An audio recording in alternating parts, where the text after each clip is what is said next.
2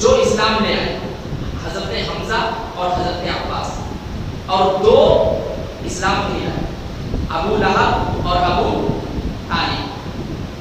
2 چچا اسلام لے آئے، اسلام کی نعمت ان کو مل گئی۔ وہ 2 کون ہیں؟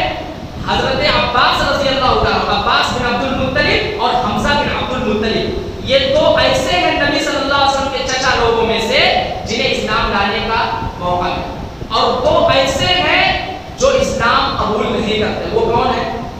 ابو لہب اور ابو طالب۔ یہ 2 لوگ جن کو اسلام لانے کا موقع نہیں ملا، ان 2 میں ایک ایسے ہیں جو نبی صلی اللہ علیہ وسلم کے ساتھ ہمیشہ رہے، وہ حضرت ابو طالب۔